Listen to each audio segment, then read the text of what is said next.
Hello everyone, welcome welcome welcome बेटा। तो last class में डायरेक्टर के बारे में हम बात कर चुके थे, उसके डायरेक्टर के बारे में responsibility, role, qualification and disqualification कर चुके थे। आज उसी पार्ट को लेके आगे बढ़ने वाले हैं। आज का हमारा कंटेंट जो बेटा रहने वाला है, आज हम 3 पार्ट कवर करने वाले हैं। इसमें एक हम बात करेंगे अपॉइंटमेंट को लेके।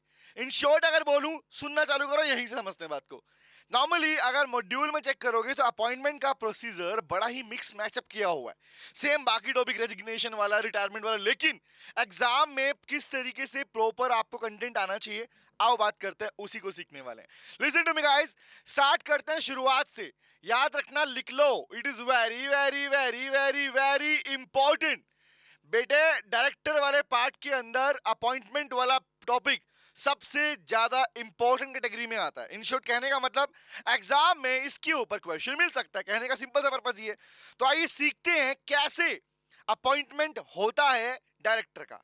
दो बातें कॉमन याद रखना। एक बात तो कॉमन सी कि भैया डायरेक्टर का अपॉइंटमेंट बिना मीटिंग के तो होगा नहीं, बिना मीटिंग के तो होगा ही नहीं।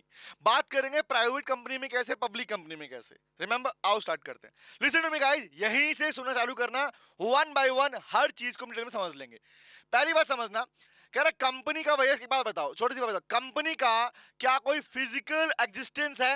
क्योंकि आप जानते हो सर, कंपनी एक आर्टिफिशियल लीगल पर्सन होती है। याद है या नहीं है? कंपनी तो क्या है भैया, बताना मुझे। सर कंपनी तो है एक artificial legal person. Company is artificial legal person. तो ये बात तो हमने लास्ट क्लास में ही जान ली थी बेटा, कि डायरेक्टर ही होते हैं जो कंपनी का मैनेजमेंट ऑपरेट करते हैं। याद आया? रिमेंबर। तो क्या बोला, ना तो इसकी कोई बॉडी है, ना ही कोई सोल है, ना कोई आत्मा है, ना कोई बॉडी है। तो क्या होता है, हम ये बात पूरी बात पढ़ चुके थे। People that are liable for the management of the affair of the company, जो कंपनी के मैनेजमेंट को, अफेयर्स को, ऑपरेशंस को डील करते हैं, डिसीजन लेते हैं, उन लोगों को डायरेक्टर कहा जाता है। पता रही बात, आगे बढ़ते हैं। अब उनके बारे में बात करेंगे। इन्हें नॉर्मली क्या बोलते हैं, इन्हें बीओडी भी कहते हैं, शॉर्ट में बोर्ड भी कहते हैं। तो 3 नाम याद है ना अपने पास में, बोर्ड कहूं, बीओडी कहूं या डायरेक्टर कहूं, मतलब सेम है, ध्यान रखना। आगे बढ़ता हूं। अब मुद्दा यह आया भाई साहब कि नॉर्मली जितने भी डिसीजन लिए जाते हैं, जितने भी डिसीजन लिए जाते हैं, कलेक्टिव लिए जाते हैं, वो सारे के सारे डिसीजन मीटिंग में ही लिए जाते हैं। रिपीट कर रहा हूं, मैं ध्यान से बात को।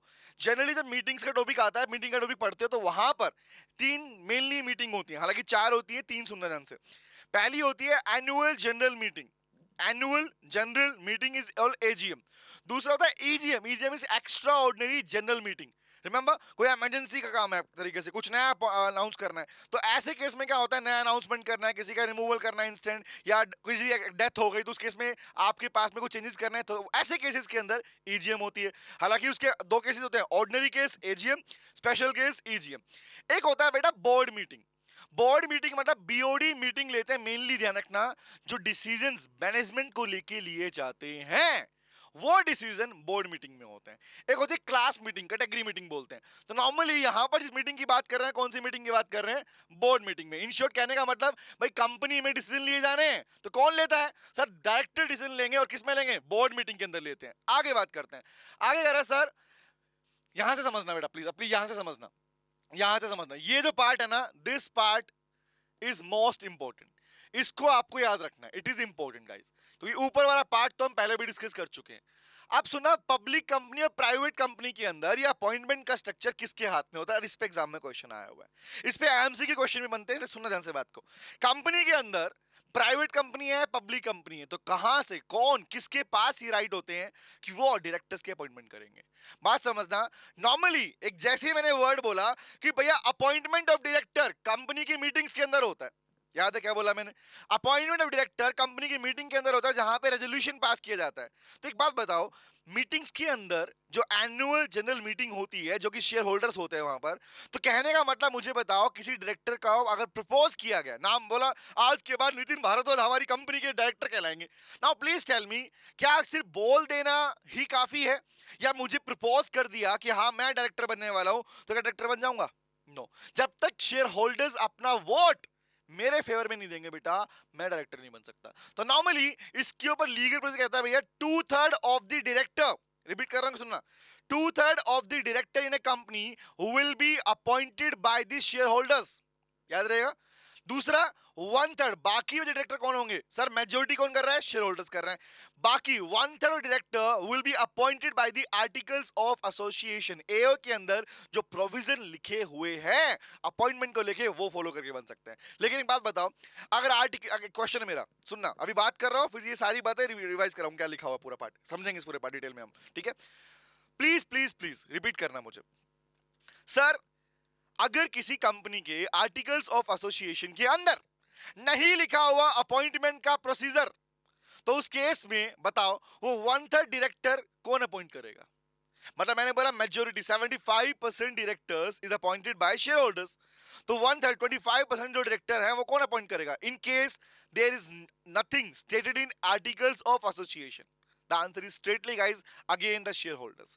लेकिन ध्यान रखना, अगर आर्टिकल्स में मेंशन है तो वन थर्ड भी आर्टिकल्स ही अपॉइंट करते हैं, एओए ही अपॉइंट करवाएगा, याद रहेगा। आओ इसी को पढ़ते हैं, यही बात यहाँ पे लिखी हुई है। आओ डिटेल में समझते हैं। पहला पॉइंट कह रहा है भैया, पहली बात समझना, इनके तो पब्लिक कंपनी या private company which is subsidiary of public company. एक बात बताओगे मुझे, private company which is subsidiary of public company, क्या ये प्राइवेट कंपनी भी पब्लिक कंपनी कहलाएगी नहीं कहलाएगी? हाँ सर, ऑब्वियस याद है ना भैया, प्राइवेट कंपनी अगर सब्सिडरी है पब्लिक कंपनी की तो वो भी पब्लिक कंपनी ही ट्रीट होती है। तो इन शॉर्ट कहने का मतलब हम बात करें पब्लिक कंपनी की, तो लोग कहता है मेरे लाल, पब्लिक कंपनी के कंडीशन में क्या होगा? Two third of the whole director, जितने भी डायरेक्टर चूज किए जाएंगे, अपॉइंट किए जाएंगे, वो सारे के सारे शेयर होल्डर्स की साइड से अपॉइंट किए जाते हैं। वो सारे के सारे शेयर होल्डर्स की साइड से अपॉइंट किए जाएंगे। बोलो याद रहेगा? क्वेश्चन रेडी हुआ? ये क्वेश्चन है, ध्यान रखना। यार रेडी हुआ? बताओ मुझे कि जितने भी टोटल नंबर ऑफ डायरेक्टर्स हैं उसमें two third of director will be appointed by the share holder in public company. याद रहेगा? आगे दूसरा क्या बोला? एंड बाकी बचे वन थर्ड कौन अपॉइंट करेगा? बताओ, अभी बोला था बाकी बचे one third formed as per the articles of association. Articles of association में जो भी प्रोसीजर होगा, सुनना ध्यान से, आर्टिकल्स ऑफ एसोसिएशन में जो भी प्रोसीजर मेंशन होगा अपॉइंटमेंट को लेके, दैट विल बी फॉलोड, उसे फॉलो किया जाएगा। कह रहा अगर आप एक बात बताओ, ये तो हो गया एक पॉइंट, यहां तक क्लियर हो गया। जितना मैंने हाईलाइट किया इसमें दो बातें निकल के आई, two third by shareholder, one third by article. But एक वर्ड बताओ, मैंने पूछा अगर आर्टिकल्स में अपॉइंटमेंट को लेके कुछ नहीं कहा गया, वन थर्ड डायरेक्टर जो अपॉइंट किए जाने थे उनके बारे में कुछ नहीं कहा, तो किसको फॉलो करोगे? Share holders. तो बात ध्यान रखना, लिखा हुआ मेंशन किया है प्रॉपर।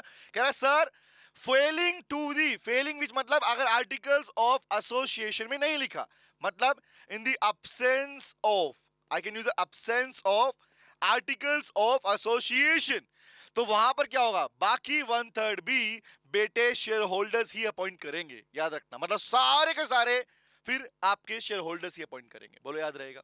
क्लियर हुआ? आगे बढ़ो। ये बात थी बेटा पब्लिक कंपनी की। अब बता प्राइवेट कंपनी में क्या है, आओ पढ़ लो बेटा अगेन। कह रहा इनकेस ऑफ प्राइवेट कंपनी जो कि सब्सिडरी नहीं है पब्लिक कंपनी की, याद रखना, which is not subsidiary public, क्योंकि सब्सिडरी होती तो वो भी पब्लिक कंपनी कहलाती। समझ में क्या बोल रहा हूं? तो कह रहे in case of private company the articles of association ही बेटे डायरेक्टर की अपॉइंटमेंट के बारे में बताते हैं। तो यहां देखना, यहां पे उल्टा क्या है समझना ध्यान से, उल्टा पार्ट समझना। पब्लिक कंपनी के केस में क्या है? majority of directors, yeah, majority, that is two third of director will be appointed by the shareholders in the general meeting. Remember, one third is appointed by articles of association. दो point clear हो गए। तीसरा point, अगर article में कुछ नहीं लिखा public company में तो उस केस में शेयर होल्डर ही अपॉइंट करेंगे। ये तीन बातें थी पब्लिक कंपनी के लिए। अब बोल रहा हूं मैं प्राइवेट कंपनी के लिए। तो बोला प्राइवेट कंपनी में जो अपॉइंटमेंट ऑफ डायरेक्टर होता है शेयर होल्डर नहीं होता, है ही नहीं। समझ में आ रहा है? पब्लिक प्राइवेट कंपनी को आपके पब्लिक इश्यू करने का राइट नहीं होता, एज यू नो दिस। तो बताओ प्राइवेट कंपनी के अंदर अगर आर्टिकल्स को, अगर डायरेक्टर को अपॉइंट करना है तो हु विल अपॉइंट, कौन डिसाइड करेगा? Answer is articles of association. क्या बोलेंगे sir? Answer is articles of association who will decide कि सर कौन अपॉइंट करेगा। लेकिन ध्यान रखना बेटा, आपने टॉपिक सीखा था प्राइवेट प्लेसमेंट, याद आया? प्राइवेट कंपनीज प्राइवेट प्लेसमेंट के थ्रू भी सिक्योरिटी इशू करती है, पब्लिक इशू नहीं कर सकती। मतलब ये कहना गलत है कि प्राइवेट कंपनी में शेयर होल्डर्स नहीं होते। रिपीट कर रहा हूं, समझना ध्यान से बात को। ये कहना गलत है कि प्राइवेट कंपनी में शेयर होल्डर्स नहीं है। प्राइवेट कंपनी में शेयर होल्डर, डिवेंचर होल्डर हो सकते हैं, पब्लिक इशू नहीं कर सकती, मतलब ओपनली पब्लिक को इशू नहीं करेगी, प्रोस्पेक्टस इशू नहीं करेगी। प्राइवेट प्लेसमेंट भी तो हुई थी ना, तो प्राइवेट प्लेसमेंट में क्या था, शेयर होल्डर्स भी थे, डिबेंचर होल्डर भी थे। तो कहने का मतलब क्या निकल गया मेरे लाल, सिंपल सा फंडा समझना, प्राइवेट कंपनी में भी शेयर होल्डर्स होते हैं लेकिन पब्लिक इशू वाले नहीं होते हैं, याद रहेगा। तो पॉइंट क्या आया, पहला प्रायोरिटी किसको दिया, आर्टिकल्स ऑफ एसोसिएशन को, उसमें मेंशन है उसके अकॉर्डिंग ही प्राइवेट कंपनी में डायरेक्टर अपॉइंटमेंट होगा। लेकिन लेकिन लेकिन अगर अगर अगर बोला, अगर आर्टिकल्स आर साइलेंट, मतलब आर्टिकल्स में कुछ नहीं लिखा हुआ या in the absence of article, तो बोलेंगे directors must appoint by the share holder.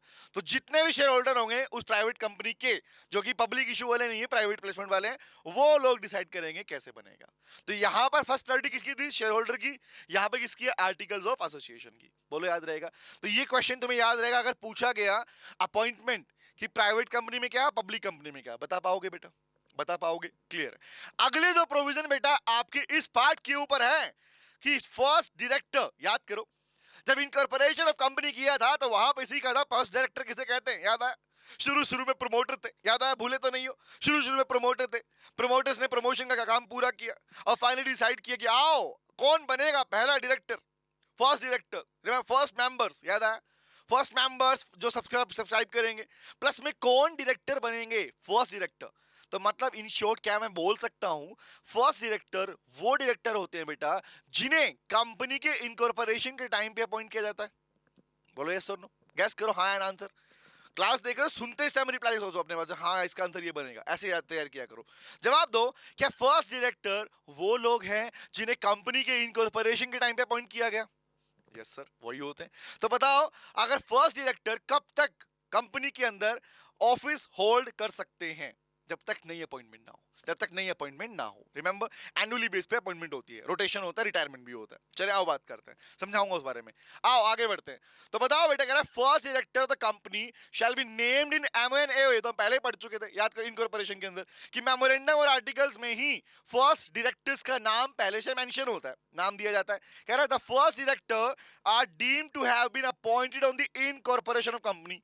कोई पूछे कि भाई फर्स्ट डायरेक्टर कब अपॉइंट होता है, तो कॉमन सी बात है भाई, जब कंपनी इनकॉर्पोरेट हुई थी, कंपनी का रजिस्ट्रेशन हुआ था, उस टाइम पर जो पहली पहली बार डायरेक्टर थे उन्हीं को बोलते हैं फर्स्ट डायरेक्टर्स बोलते हैं। बोलो याद रहेगा। अब बताओ, पूछा मैंने क्या कि ये फर्स्ट डायरेक्टर ऑफिस कब तक होल्ड करते हैं, बताओ ये फर्स्ट डायरेक्टर ऑफिस को कब तक होल्ड करते हैं, hold the office until the first annual general meeting, company की पहली एजीएम, कंपनी की पहली एजीएम तक, और तब तक क्या करते हैं वो ऑफिस होल्ड करते हैं, या फिर बोलूं जब तक वो रिटायरमेंट, इनिशियल रिटायरमेंट जब उनका होगा, वेयर दे रिटायर, याद रखना, रिपीट कर रहा हूं, एक बड़ी काम का प्रोविजन निकल गया यहाँ पे, सुनना ध्यान से बात को।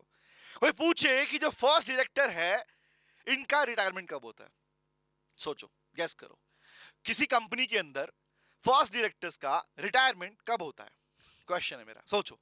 सर इसका आंसर स्ट्रेट है सर, इसका आंसर स्ट्रेट है सर, जब कंपनी की पहली एनुअल जनरल मीटिंग होगी, जब कंपनी की पहली एनुअल जनरल मीटिंग होगी उस वक्त पर ये लोग रिटायरमेंट लेते हैं, ये लोग रिटायरमेंट लेते हैं। तो बोलो बेटा क्लियर हुआ, appointment in public, appointment in private company and first directors, बोलो क्लियर है। चले आगे बढ़े, आगे आते हैं, लो भैया लो आगे बढ़ते हैं, मूव।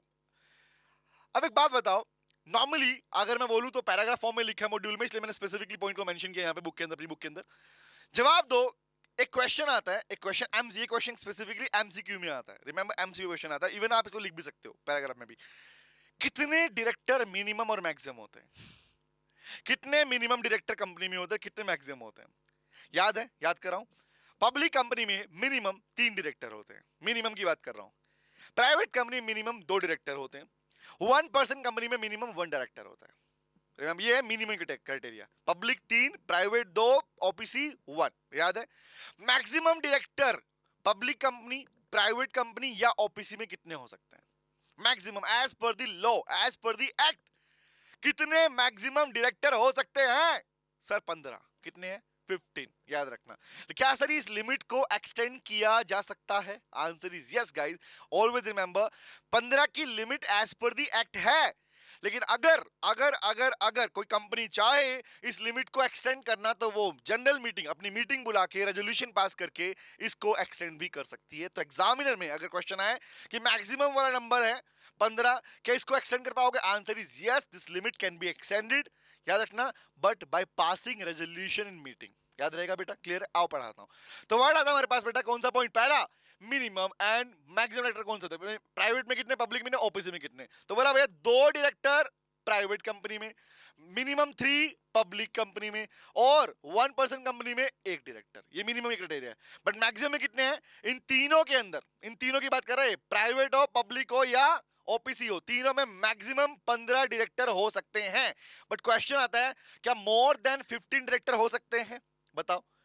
तो लिखा हुआ है नेसेसरी अप्रूवल चाहिए। अप्रूवल क्या है? लिख लो इसके बारे में, नोट कर लो।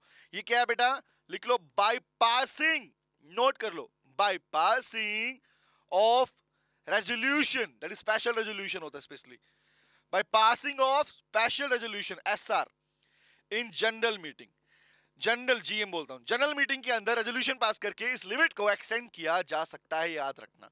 तो मिनिमम कितने, मैक्सिमम कितने, और लिमिट बढ़ सकती है, याद रहेगा।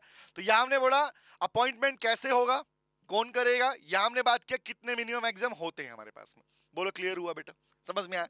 अब मैं एक पार्ट वो दिखा रहा हूं जो मैंने नोट्स में आपको अलग से दिया, जो आपके मॉड्यूल में भी लिखा हुआ है। लेकिन लेकिन लेकिन अब बच्चा बोलता है एग्जाम में क्वेश्चन आ गया सब्जेक्टिव में, क्या करेंगे? तो उस केस में क्या लिख के आओगे? उस केस में मैं आपको गाइड कर रहा हूं, आप ये वाला पोर्शन भी लिख के आओगे जो मॉड्यूल में नहीं दिया हुआ। नहीं देने का मतलब ये नहीं कि भैया टॉपिक ही नहीं है, ध्यान रखना। अक्सर जब अपॉइंटमेंट की बात की है तो you can write this part guys.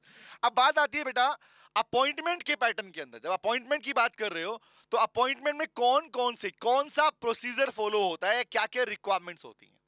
अगर बोला गया डायरेक्टर की अपॉइंटमेंट करनी है तो आप बता दोगे शेयर होल्डर करते हैं, आर्टिकल्स वाला पार्ट होगा, लिख दोगे। बट बताओ क्या प्रोसीजर पता होना चाहिए? Answer is yes guys. तो कौन सा प्रोसीजर है अपॉइंटमेंट का, लेके आओ बताता हूं। सुनो सुनो सुनो, कह रहा ये डॉक्यूमेंट्स हैं जो कि आपको रिक्वायर्ड होंगे अपॉइंटमेंट ऑफ डायरेक्टर। तो सबसे पहला डॉक्यूमेंट क्या है बेटा? इनके नाम पहले आ चुके, ध्यान रखना, जब इनकॉर्पोरेशन कराया था वहां पे नाम आ चुके हैं, इसलिए दोबारा बता रहा हूं मैं। पहला बेटा apply for DSC. What is DSC? Digital signature certificate, याद है? Digital signature certificate. बोला भैया डायरेक्टर को अपॉइंट कर रहे हो तो डीएससी चाहिए। डीएससी कहां मिलेगा? सुनना ध्यान से, ये पहला स्टेप है बेटा, लिखा हुआ है इंडिया के अंदर अगर अपॉइंटमेंट की जा रही है तो only done through the DSC. आपके पास में डिजिटल सिग्नेचर सर्टिफिकेट होना चाहिए। हम पढ़ चुके हैं इसके बारे में। डीएससी 3 टाइप का होता है, क्लास 1, क्लास 2, क्लास 3। बताया भी था मैंने इनकॉर्पोरेशन वाली क्लास के अंदर कि कौन कौन सा डीएससी कब लेना होता है, याद रहेगा। तो पहला बेटा डीएससी के लिए अप्लाई करो। अप्लाई मतलब एप्लीकेशन दो। नंबर 2 पे आता हूं, अप्लाई फॉर डिन। अब बताना मुझे, क्या बिना डिन मतलब डायरेक्टर आइडेंटिफिकेशन नंबर, क्या बिना डायरेक्टर आइडेंटिफिकेशन नंबर के, सोचना, क्या बिना डायरेक्टर आइडेंटिफिकेशन नंबर के कोई पर्सन डायरेक्टर कहलाएगा? या फिर डिन लेना मैंडेटरी? आप सीख भी चुके थे, याद करो, कि जब आप एप्लीकेशन देते हो तो 2000 की फीस के अंदर, 1000 रुपए की फीस के अंदर आपको डिन मिल जाता है। रिमेंबर 3 लोगों के लिए। बट बताओ क्या बिना, अब मैं कहूं मैं डायरेक्टर हूं but I am not having a डिन, क्या बोलोगे? यार किस बात के डायरेक्टर हो सर, निकलो निकलो चलो, है ना? सिंपल सी बात क्या है? तो गाइस पहला है डीएससी अप्लाई करना। दूसरा बेटा बिना, ध्यान रखना, लिखा मैंडेटरी रिक्वायरमेंट है, अगर डायरेक्टर हो तो डिन होना मैंडेटरी है। डिन मिलता कहां से है बेटा? बताया था MCA, ministry of corporate affair, याद है? www.mca.gov.in। इस वेबसाइट पे जाके जब आप अपने पास फॉर्म नंबर, ई फॉर्म है बेटा, DIR3 जब आप सबमिट करते हो तो वहां पर DIR3 अगर सबमिट करते हो तो that means you can apply for डिन। बच्चे पूछते हैं, एक बच्चे ने पूछा उस टाइम पे डिन कहां से अप्लाई होता है? डिन होता है बेटा एमसी की वेबसाइट पे DIR3 फॉर्म फाइल करके हमारे पास में। बोलो याद रहेगा। तो पहला लिया डीएससी, फिर लेना पड़ेगा जो क्या, डिन नंबर। आगे आता हूं, फिर आया हमारे पास में बेटा कुछ और डॉक्यूमेंट्स हैं जो रिक्वायर्ड होते हैं अपॉइंटमेंट के लिए। कौन कौन से समझना। थर्ड फेज पे आता हूं, स्टेप है, ध्यान रखना, मिस मत करना। मतलब नंबर 1 ये है, कौन सा? सबसे पहले कौन सा? पहला नंबर 1 ये, नंबर 2 ये, आया नंबर 3 ये। अब आया थर्ड मतलब कौन से डॉक्यूमेंट्स प्रिपेयर करने होंगे अपॉइंटमेंट से पहले। एक बात बताओ यार, पूछता हूं, रट्टा नहीं मारेंगे। तो अगर मेरी बात कर रिप्लाई करोगे ना वहां बैठ के भी, क्लास देखते टाइम भी, तो समझना तुम्हारा कंटेंट तुम्हें याद करवा रहा हूं इस टाइम पे। This is a process of learning the things. लोगों को याद करने का तरीका है। मैं पूछूं, आप बताओ कि आंसर गलत आया, मन में आंसर आएगा ना सुनने के बाद में, तो that will be the answer guys, ठीक है? जवाब देना मुझे, सोच के बताना। क्या जिसे डायरेक्टर के रूप में अपॉइंट किया जा रहा है, क्या उसका रिटर्न कंसेंट नहीं लोगे? कि हाँ वो पर्सन डायरेक्टर बनना चाहता भी है या नहीं चाहता। सर लेंगे, लोगे नहीं लोगे? लेंगे, आओ बताता हूं। तो पढ़ते हैं बेटा। नंबर 1 कह रहा भैया, पहला एक रिटर्न कंसेंट चाहिए डायरेक्टर का। जो बंदे डायरेक्टर बनना चाहते हैं उनके अपॉइंटमेंट के लिए उनका रिटर्न कंसेंट रिक्वायर्ड है, पहला document. Number 2, a letter in writing to the effect that person is not disqualified. वो पर्सन जो डायरेक्टर बन रहा है वो एक लेटर देगा राइटिंग के अंदर, इवन मैं बोलूं एक एफिडेविट के ऊपर, कोर्ट एफिडेविट के ऊपर वो आपको मेंशन करके देगा कि भैया मेरे को डिस्क्वालीफाई नहीं किया गया एज पर द लॉ, जो हमने पढ़ा डिस्क्वालिफिकेशन ऑफ लॉ, कि आप उस कैटेगरी में नहीं आते, आप बीइंग डायरेक्टर उस कैटेगरी में नहीं आते, ये मेंशन करके दो। तो ये नंबर आपके पास नेक्स्ट बनता है। अगले बात आता है disclosure of interest in other company.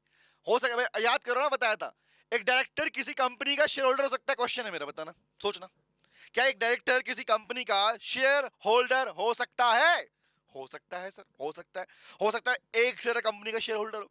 तो क्या जिन जिन कंपनी में वो शेयर होल्डर है उसके बारे में उसे डिस्क्लोज नहीं करना पड़ेगा, बताना नहीं पड़ेगा? जब आप किसी कंपनी के डायरेक्टर बनने जा रहे हो तो आप किन किन कंपनी के शेयर होल्डर रखते हो, शेयर रखते हो? कल को कॉन्फ्लिक्ट ना आ जाए कि जिन कंपनी में शेयर हो आप उन्हीं की डीलिंग यहां से करवा रहे हो, तो ऐसा तो नहीं होना चाहिए ना। तो कहने का मतलब आपको पहले से डिस्क्लोजर देना पड़ता है बेटा कि आपका शेयर होल्डिंग पैटर्न क्या है, मतलब कितना कितना स्टेक आपका किस किस कंपनी के अंदर आपको डिस्क्लोज करना पड़ता है। अगर नहीं है मतलब एल्स, मतलब अगर नहीं है तो भी डिस्क्लोजर में आप नील डिस्क्लोजर लिखोगे, मतलब आपके पास लिखोगे कि मेरा किसी कंपनी में भी कोई स्टेक होल्डिंग नहीं, लेकिन ये कंसेंट, ये लेटर देना मैंडेटरी होता है। आगे बढ़ू, नेक्स्ट पे आता हूं। Resolution to be pass in meeting for appointment of director. ये बात मैंने पहले ही कर ली कि डायरेक्टर को अपॉइंट करना है तो क्या बोला था, director is appointed in the general meeting by passing resolution. याद है? तो जनरल मीटिंग के अंदर रेजोल्यूशन पास करके अपॉइंटमेंट किया जाता है। ध्यान रखना, अब रेजोल्यूशन यहाँ पे दो टाइप के होते हैं। एक होता है बेटा आपके पास में ऑर्डिनरी रेजोल्यूशन, सुनना ध्यान रखना, आपके मॉड्यूल में लाइनें नहीं लिखी हुई है लेकिन समझो ध्यान से, क्योंकि इनको पढ़ना जरूरी है बेटा। तो अगर खाली मॉड्यूल की रीडिंग कर रहे हो बेटा तो दिक्कत है, ध्यान रखना, तो दिक्कत है। तो फर्स्ट है रेजोल्यूशन, या तो ऑर्डिनरी होगा या स्पेशल होगा। नॉर्मली ऑर्डिनरी किस लिए होता है, एग्जांपल अगर मैं पहली पहली बार अपॉइंटमेंट कर रहा हूं तो ऑर्डिनरी रेजोल्यूशन पास होता है, ओआर पास होता है।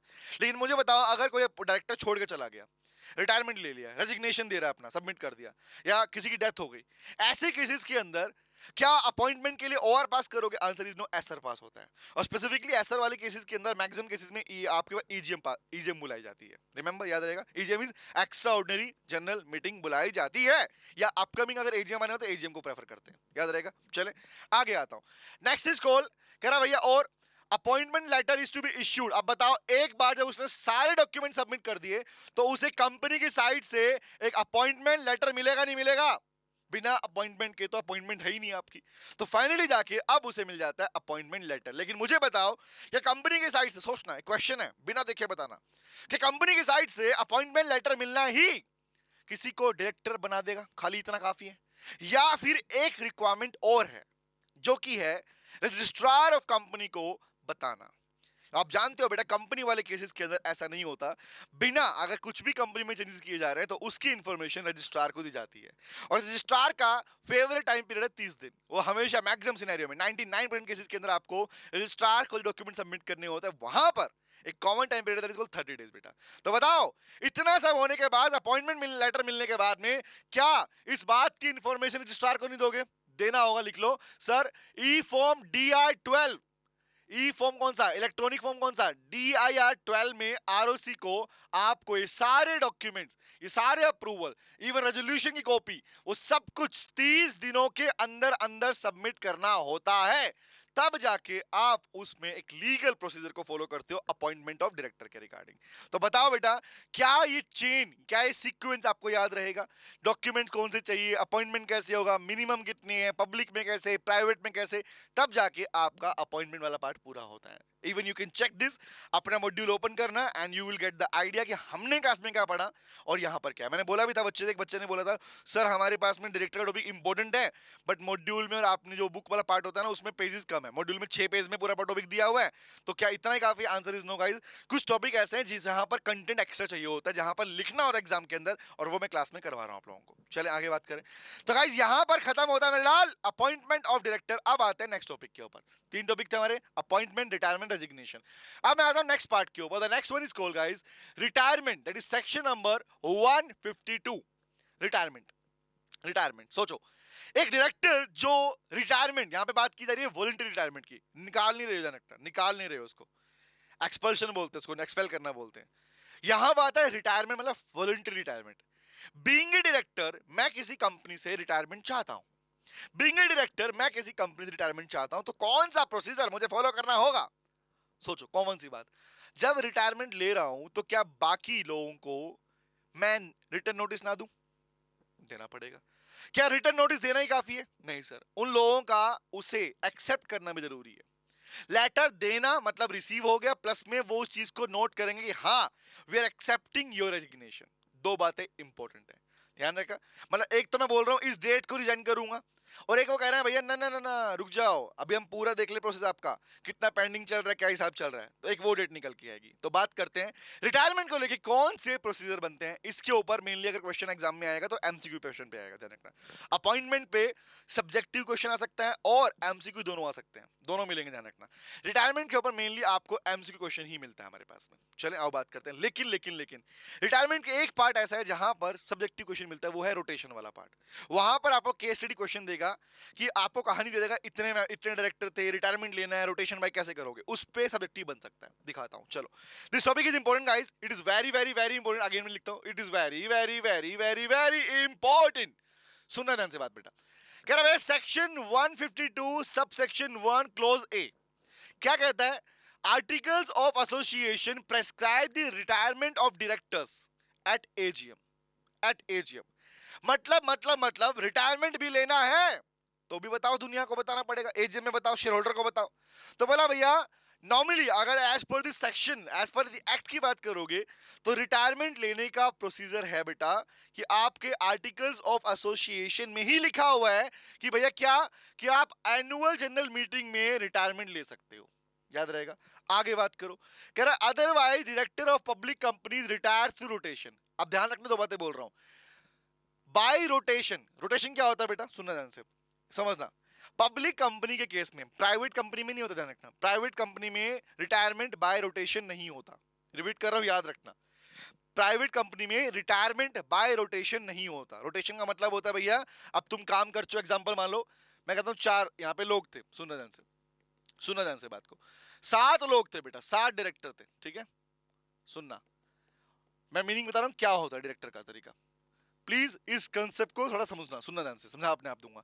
यहां पर है बेटा बाबू, शोना, जादू, टोना, छुई मुई, बबलू और पपलू, ठीक है। बाबू, शोना, जादू, टोना, छुई मुई, बबलू, पपलू, ये 7 लोग हैं, डायरेक्टर है कंपनी के, ठीक है। अब एक तो होता है तरीका कि भैया अगर आपको रिटायरमेंट लेनी है तो नॉर्मली प्राइवेट कंपनी में क्या होता है, डायरेक्टर अपना रिटर्न नोटिस देके, कंसेंट देके, मीटिंग बुला के और फाइनली क्या करते हैं भैया, वो अपना रिटायरमेंट दे देते हैं या अपनी बात को नोटिफाई कर देते हैं। लेकिन पब्लिक कंपनी में एक मैंडेटरी रिक्वायरमेंट है, ऑप्शन नहीं है, मैंडेटरी रिक्वायरमेंट है, होगा ही होगा। पब्लिक कंपनी में मैंडेटरी रिक्वायरमेंट है कि यहां पर बाय रोटेशन भी रिटायरमेंट होता है।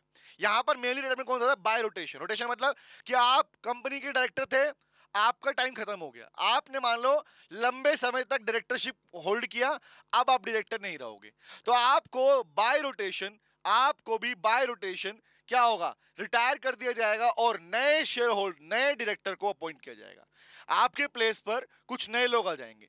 तो दैट काइंड ऑफ क्या बोल, that kind of retirement is termed as, बेटा बोलते हैं रिटायरमेंट बाय रोटेशन। और याद रखना, मैं इस पे लिख भी देता हूं, एग्जामिनेशन पॉइंट से retirement by rotation most important है, most important from examination point of view. Appointment is important, even rotation का, रोटेशन में रिटायरमेंट वाला पार्ट भी मोस्ट इंपॉर्टेंट है। इसमें करीबन 4 नंबर का क्वेश्चन आपको मिलेगा पक्का पक्का, ठीक है। ओके, सुनना ध्यान से। अब बताता हूं रिटायरमेंट रोटेशन होता कैसे। तो एक बात याद रहेगी कि retirement by rotation private company में एप्लीकेबल नहीं है। रिटायरमेंट बाय रोटेशन सिर्फ और सिर्फ प्राइवेट पब्लिक कंपनी में पॉसिबल है। पब्लिक कंपनी के लिए रूल है, प्राइवेट कंपनी के लिए ये रूल नहीं एप्लीकेबल है, याद रहेगा। आगे आता हूं, अब सुनो बेटा क्या प्रोसीजर फॉलो किया जाएगा। सुनो क्या प्रोसीजर है बाय रोटेशन का, सुनना। तो बोलता है, सुनना फटाफट से ध्यान से, पहले लाइन सुनना, फिर इसको मैं बकायदा आपको विद एग्जांपल समझाने वाला हूं कि क्या क्वेश्चन होता है, एग्जाम में क्वेश्चन कैसे आते हैं। एग्जाम में ऐसे क्वेश्चन आएंगे, आपको आपको कैसे डील करना होगा। तो मैं आपको क्लास में ही क्वेश्चन डील करके दिखाऊंगा कैसे क्वेश्चन डील करना है। चले आओ बात करते हैं। सुनो सुनो सुनो भाई लोगों, बात कर लेते हैं। पहली बात सुनना, कह रहा भैया at least 2/3 of the total director are liable for retirement by rotation. Retirement rotation मतलब एनुअली? हाँ बेटा, हर साल। सर बाकायदा उनको, हालांकि कोई डायरेक्टर को आप अगर और रखना चाहो तो उसके लिए होता है रीअपॉइंटमेंट, ध्यान रखना। लेकिन रोटेशनल प्रोविजन ये कहता है कि 2/3 of the director, total number of directors के 2/3 लोग बाय रोटेशन रिटायरमेंट में काउंट होंगे। और उस 2/3 रिटायरमेंट जो हो रही है उसमें से भी 1/3 जो लोग होंगे उन्हें एनुअली हर साल एजीएम में रिटायरमेंट दिया जाएगा। रिपीट कर रहा हूं क्या बोल रहा हूं। टोटल नंबर ऑफ डायरेक्टर्स, ये प्रोविजन सुन लो, याद रहेगा, हर एक क्वेश्चन कर पाओगे इसके ऊपर, पक्का मेरी गारंटी है। Total number of directors, example मैंने बोला टोटल नंबर ऑफ डायरेक्टर्स, मान लो मैंने कहा किसी कंपनी के टोटल डायरेक्टर है 15, एग्जांपल लाइक 15 डायरेक्टर्स हैं, सुनना, किसी कंपनी में 15 डायरेक्टर हैं, तो हर साल के अंदर, अब उसको रोटेशन में क्या बोलेंगे, एनुअल बेसिस के ऊपर इसका 15 का 2/3, दैट इज को 2/3, कितना बना, 10 बना, इतना ही बना। तो 15 डायरेक्टर का 2/3 डायरेक्टर बाय रोटेशन रिटायर होंगे, इतने, हाँ बेटा होंगे। लेकिन इसका एक्चुअली एनुअल बेस पे कितना होगा सर, एनुअल बेसिस पर इसका भी 1/3, मतलब दैट विल अराउंड 3.33। तो आधा थोड़ी काटोगे थोड़ी, तो सर राउंड फिगर लेते हैं, अराउंड के नियर पास बाय 3। तो मिनिमम कितने, 3 डायरेक्टर हर साल रिटायर होंगे। तो this is a process of retiring bye rotation, this is a process of retiring bye rotation. 2/3 director rotation wise होंगे, उसमें से 1/3, उसके 1/3 हर साल रिटायर होंगे, याद रहेगा। एजीएम में उनका नाम अनाउंस होगा, ये लोग रिटायर हो रहे हैं। और मेनली प्रोसीजर कहता है कि जब रिटायरमेंट होता है तो भैया जो पहले आया वो पहले जाएगा, जो पहले पुराने टाइम से होल्ड करे बैठा है उसको पहले निकालो, बाकी को बाद में निकालो। चले आगे बात करें, लिसन टू मी गाइस, समझते हैं इस पार्ट को और बात करते हैं। लेकिन मुझे बताओ, अगर ऐसा कोई टाइम है कि भैया if the number of director neither nor multiple of 3, that means call, अगर ना तो 3 या ना मल्टीपल ऑफ 3 ना बने, तो उस केस में क्या होगा। इसका मतलब ये होता है बेटा, इसका मतलब ये होता है कि अगर मान लो सेम डे के ऊपर, सोचना, अगर सेम डे के ऊपर एक से ज्यादा मोर देन टू डायरेक्टर्स को अपॉइंट किया गया था, तो उस दिन किसको निकालोगे फिर, बताओ, सेम डे आए थे वो लोग। तो बोलता है ऐसे केस में सर रिटायरमेंट जो बेसिकली होगा आपके पास में, वो आपका म्यूचुअल अग्रीमेंट से होता है, पहली बात। तो दूसरा, अगर मान लो आपने ऊपर पॉइंट लिया, क्या है ना, 3.33, ये वर्ड क्या बोल रहा है, 3.33, तो क्या होगा, नियरेस्ट ऑफ 3 मतलब क्या बनेगा, इसको बोलेंगे 3। अगर बोला एग्जांपल मुझे बोलो व्हाट है 3.47, ये सॉरी 3.97, तो क्या लोगे, राउंड फिगर बनेगा 4 डायरेक्टर्स। तो इस तरीके से रिटायरमेंट प्रोसेस फॉलो होता है, इस तरीके से रिटायरमेंट प्रोसेस फॉलो होता है। मेनली ये याद रखना, मेनली जो पॉइंट है ये वाला बेटा, 2/3 उसका 1/3। चले आओ दिखाता हूं। अब एग्जाम में जो क्वेश्चन आते हैं वो इस टाइप से आते हैं बेटा, दिखाता हूं इसके ऊपर ऐसा क्वेश्चन आएंगे, हाँ ऐसे आते हैं बेटा, अब दिखाता हूं। तो लेट्स सपोज पहला क्वेश्चन मैं कराऊंगा, बाकी तो तुम करोगे अभी अभी की, ठीक है। आओ दिखाता हूं। बोला let's consider the company is having 9 director, company है एक्स, कितने डायरेक्टर है, नंबर है 9, तो टोटल नंबर डायरेक्टर कितने हुए, 9। अब टोटल का 2/3, 9/2 क्या ना 6 डायरेक्टर। तो ये कौन है, ये वो है बेटा जिन्हें रोटेशनल रिटायरमेंट के अकाउंट में किया जाएगा, जिन्हें रोटेशनल रिटायरमेंट वाले पार्ट में कंसीडर किया जाएगा। बट एक्चुअली एनुअली कितने रिटायर होंगे, हर साल कितने रिटायर होंगे, आंसर इज इसका भी जो 6 आया इसका भी 1/3, इसका भी 1/3, that is called 2 director will B retire, याद रहेगा। ये तरीका होता है, टोटल का 2/3 उसका भी 1/3, याद रहेगा। नेक्स्ट तुम बताओ, करना, बताओ बेटा कंपनी जेड है, 12 डायरेक्टर हैं, तो कितने रिटायर होंगे, गेस करो, निकालो क्वेश्चन, करो क्वेश्चन। 12 डायरेक्टर हैं, देख बिना देखे निकालना, 12 डायरेक्टर टोटल हैं, तो टोटल नंबर ऑफ डायरेक्टर कितने रिटायरमेंट होंगे एनुअली, टेल मी। सर 12 का 2/3 निकाल लिया, उसके भी 1/3 निकाल लिया, कितना निकला बताना, दैट विल बी अराउंड 2.66। तो कितना लोगे, अपर हैंड पे क्या लोगे, 3 is called the upper round. ये तो फिगर पता है ना भाई, 50 से नीचे आया तो नीचे वाला काउंट करेंगे, ऊपर वाला काउंट करेंगे, याद आएगा। आगे अब ये बताओ, जो मैंने पूछा आप लोगों से, किसी कंपनी के 15 डायरेक्टर हैं, तो उसमें भी क्या निकला, 10 बना 3, तो ये बन गया, हमने क्वेश्चन सेम ऐसा कर लिया है। तो बताओ बेटा 1 2 3, क्या ऐसा क्वेश्चन एग्जाम में आया तो हो पाएगा, क्या रिटायरमेंट के ऊपर अगर ऐसा क्वेश्चन एग्जाम में आया तो इजीली कर पाओगे या मुश्किल होगी, आराम से कर लेंगे सर, समझ में आ गया, फंडा क्लियर, आगे आते हैं। नेक्स्ट पे आता हूं बेटा, अब बताओ पहले कौन जाएगा, अभी तो बात की थी मैंने, जो पहले आया पहले जाएगा। भाई जो लंबे टाइम से पोस्ट को होल्ड करके बैठा, खाली कर पोस्ट को, पहले तू रिटायर हो, फिर बाकी रिटायर होंगे। जैसे लाइन होती है ना, चेन में खड़े थे, मैं आगे खड़ा हूं, मेरे पीछे 4 लोग और खड़े हैं, तो पहले कौन जाएगा? पहले मैं जाऊंगा, फिर दूसरा जाएगा। यही तरीका होता है। लेकिन मुझे बताओ, अगर सेम डे के ऊपर एक से डायरेक्टर आए हैं, सेम डे पे अपॉइंटमेंट हुआ था उनका, तब कौन रिटायरमेंट होगा? तो बोला उस केस में उन दोनों का म्यूचुअल अग्रीमेंट डिसाइड करेगा। ध्यान रखना, 2 बातें बोली है मैंने। तो पहली बात समझना, क्या बोल रहा है बेटा? कह रहा the director who are appointed first and held their office for longest period, जिन्होंने सबसे पहले अपॉइंट किया गया था और लंबे समय तक वो ऑफिस होकर बैठे थे, विल रिटायर फर्स्ट। सबसे पहले बेटा उनका रिटायरमेंट होता है। ये बात किसके लिए बोल रहा है? ये बात इसके लिए बोली जा रही है बेटा कि कौन पहले रिटायर होगा।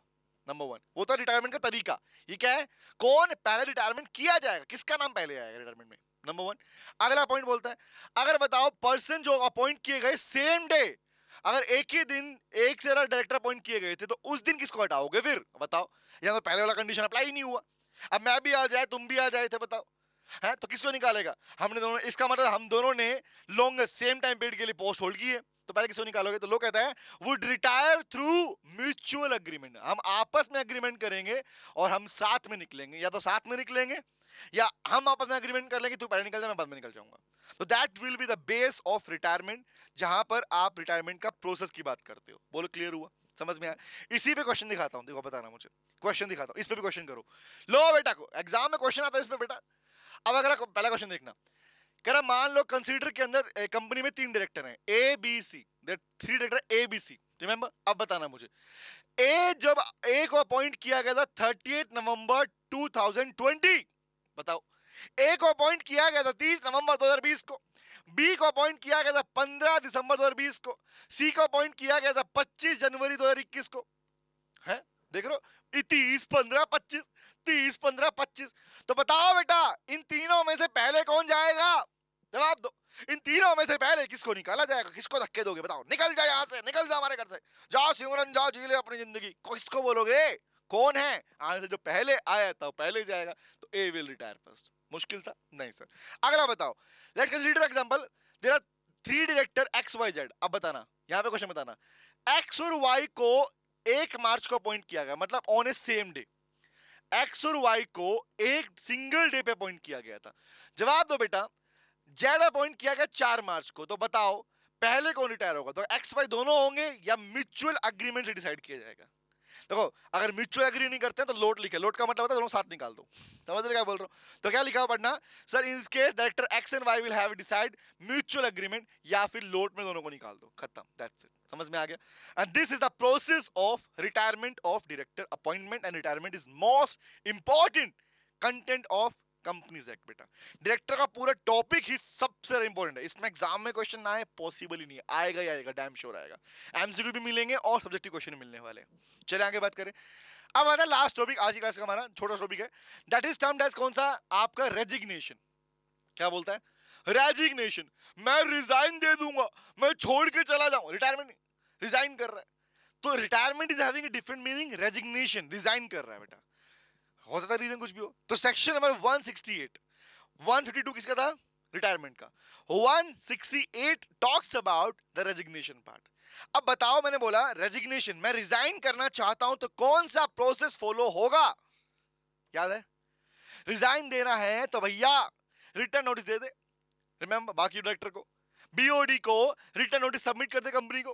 प्लस में सिर्फ सबमिट कर देगा ना, बोला सबमिट करने के बाद में जब वो लोग उस चीज को नोट कर लेंगे, नोटिंग में मतलब वो रिकॉर्ड कर लेंगे, हाँ finally we are accepting your resignation, तब जाके रेजिग्नेशन होता है। बहुत सिंपल प्रोसेस है। इस पे एग्जाम में एमसीक्यू क्वेश्चन आएगा, बड़ा क्वेश्चन नहीं मिलेगा, एमसीक्यू ही मिलेगा, ध्यान रखना। आगे बात करते हैं, सुनो ध्यान से बात कर रहे हैं। डायरेक्टर में resign from office by giving a notice in writing, ध्यान रखना, उसे एक रिटर्न नोटिस देना पड़ता है, नंबर 1, पहली बात तो ये। दूसरी बात क्या बोल रहा है?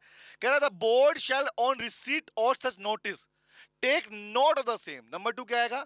Take note of the same. पहली बात तो क्या बोला? आपने जो रिटर्न नोटिस दिया और वो रिसीव करने के बाद, उसकी रिसीविंग करने के बाद में वो उसको नोट कर लेंगे, 2 बातें। आगे कह रहा है, इसके बाद में resignation of director shall take effect from the date on which the notice is received by the company या date on which specified by director of the company which is later. क्या बोला सर? क्या बोला? छोटी सी बात समझ लो, 2 बातें बोल रहा हूं। पहली बात क्या बोलती है? पहली बात समझना, when it comes to resignation guys, मैं रिजाइन करना चाह रहा हूं, तो उस केस में क्या होता है? पहला प्रोसेस, नंबर 1,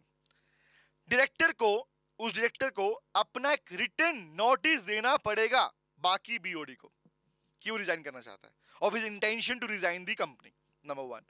नंबर 2, उसके बाद में जब बोर्ड ऑफ डायरेक्टर, जो डायरेक्टर है कंपनी है, वो उसके रेजिग्नेशन की रिसीविंग ले लेगी और उस चीज को नोट डाउन कर लेगी, नोट कर लेगी, हाँ रिकॉर्ड में ले लेगी कि ठीक है, we are accepting your resignation. ये 2 प्रोसेस है पहले वाले।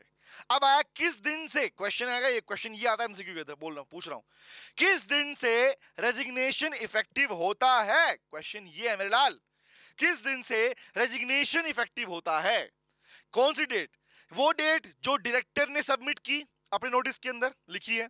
मान लो एग्जांपल के लिए बताना मुझे, एक डायरेक्टर ने एक रिटन नोटिस दिया, सुनना, ये है नोटिस में लिखी हुई डेट। डायरेक्टर बोला भैया अगले महीने की 15 को, लाइक 15th को मैं रिजाइन कर लूंगा, लेकिन रिसीविंग, जो रिसीव किया जा रहा है, रिसीविंग जो है, ये लेटर जो रिसीव हो रहा है, ये रिसीव हो रहा है, मान लो एग्जांपल मैं कहूं 10th को, अगले महीने की 10 तारीख को रिसीव हुआ, जवाब दो। 10 तारीख को रिसीविंग लेटर है, 15 को नोटिस मिला है, नोटिस में लिखा हुआ है, कौन सा लेके चलोगे? किस दिन से उसका रेजिग्नेशन इफेक्टिव होगा? तो याद रखना, लो कहता है विच एवर इज लेटर, जो सबसे बाद में होगा उसी को कंसीडर किया जाएगा। यही बात मैंने नीचे भी मेंशन कर दी स्पेसिफिकली कि डेट कौन कौन सी होती है भैया। डेट कौन सी? The date on which notice is received, number 1, या स्पेसिफिक डेट जो डायरेक्टर ने नोटिस में लिखा, whichever is later will be considered as effective date of resignation, उसी डेट को इफेक्टिव डेट माना जाएगा, याद रखना। तो लेटर वाला पॉइंट है ना, अर्लियर नहीं है, लेटर बोला है, जो बाद में है, सबसे बाद वाली डेट जो होगी दोनों में से, वही डेट आपकी इफेक्टिव डेट कहलाएगी। बोलो क्लियर है? अच्छा, लास्ट पॉइंट, लास्ट प्रोविजन, फिर ये टॉपिक भी खत्म। इतना चाहिए बेटा, क्या करें बता, कहां खींचे इसको, बताओ, जवाब देना मुझे। क्या रेजिग्नेशन लेने का मतलब ये हुआ कि डायरेक्टर अपने टेन्योर, मतलब जितने टाइम तक वो काम कर रहा था, टेन्योर बोलते हैं टाइम पीरियड को बोलते हैं, जितने टाइम के लिए काम किया उसने, क्या डायरेक्टर अगर रेजिग्नेशन दे देता है तो क्या वो अपनी लायबिलिटी से फ्री हो जाएगा? सोचो, गैस करो, आंसर मिलेगा। लास्ट पॉइंट है, बताना मुझे, रिप्लाई करना। क्या ड्यूरिंग दैट टेन्योर, जितने टाइम के लिए उसने काम किया, टाइम पीरियड में काम किया, क्या उस टाइम पीरियड के लिए जो भी लायबिलिटी बनती है, या कल को उसके ऑफेंसेस क्रिएट होते हैं, कोई लायबिलिटी आती है, तो क्या उसके रेजिग्नेशन से वो लायबल हो जाएगा, फ्री हो जाएगा लायबिलिटी से? Answer is no, he shall be liable, remain held liable for the offences during his tenure. जितने भी पार्ट्स उसके टाइम में हुए, उन सब के लिए बेटा वो लायबल होता है। एंड दैट्स इट, ये था आपका रेजिग्नेशन वाला part. This 3 parts are most important, this class is very very important guys. इसे प्रॉपर तरीके से नोटिंग करके, इस पे आंसर क्वेश्चन प्रैक्टिस करके आप तैयारी करेंगे। डाउट होंगे मुझे भेजेंगे। थैंक यू वेरी मच, मिलते हैं नेक्स्ट वीडियो में। Thank you very much, take care guys. गाना गाओ जाओ, कौन सा? बाय बाय और टाटा, सी यू अगेन, कल फिर मिलेंगे तेरे मेरे नैन। हेलो बच्चों, कैसे हैं आप? मैं CA संतोष कुमार। मैंने और मेरी टीम ने डिसाइड किया कि जो क्वालिटी एजुकेशन मैं और मेरी टीम एक पर्टिकुलर एरिया में प्रोवाइड कर रहे हैं, उसको पूरे देश में क्यों न फैलाया जाए at the reasonable cost, under the brand name of COC education private limited. मेरे बच्चों, इस सक्सेस को हमने पाया, कॉमर्स के स्टूडेंट्स किसी भी कोर्स के हो, वो पूरे ऑल ओवर इंडिया में बैठ के हमारे कोर्सेज से बेनिफिट ले रहे हैं या ले चुके हैं। हमें जो दूसरों से अलग करता है वो है हमारा डेली डाउट सेशन। हमारा जो एकेडमिक इंस्ट्रक्टर टीम है, आपके कॉन्टिन्यूस आपके ग्रोथ पे वो नजर बनाए रखता है और आपको कॉन्टिन्यूस बेसिस पे मोटिवेट करना आपको स्टडी के लिए। मेरे बच्चों, कुछ रिव्यूज पूरे ऑल ओवर इंडिया से आए हैं, मैं चाहता हूं कि वो आपसे शेयर करूं। Hello, my name is Anshika and I'm doing CA Intermediate. Ayaz from Bihar, student of COC since class 11th and now I'm funded. I have purchased my CMA Intermediate from COC Education. Hi everybody, this is Rahul. I am currently pursuing a CMA Finance. मैंने YouTube पर पहली बार संतोष sir का class देखा, उनके पढ़ाने का तरीका मुझे बहुत ही पसंद आया। Very thankful to Santosh sir. He is really a very nice teacher. अगर मैं संतोष सर के टीचिंग स्टाइल के बारे में बात करूँ तो आपको महसूस ही नहीं होगा कि आप वीडियो क्लासेस में बैठो, आप लाइव क्लासेस में बैठो। Santosh sir has cleared all my doubts and he gives a very तगड़ा concept over accounting. Thanks to COC, my concepts are pretty clear, my doubts get clear right away and I'm even able to score a good mark. इसलिए मैं संतोष sir का दिल से thank you so much कहना चाहता हूँ। आइए आप भी हमारे साथ ज्वाइन करें और सक्सेस के पाथ पे आप भी हमारे साथ अपने सपनों को पूरा करें। थैंक यू बच्चों।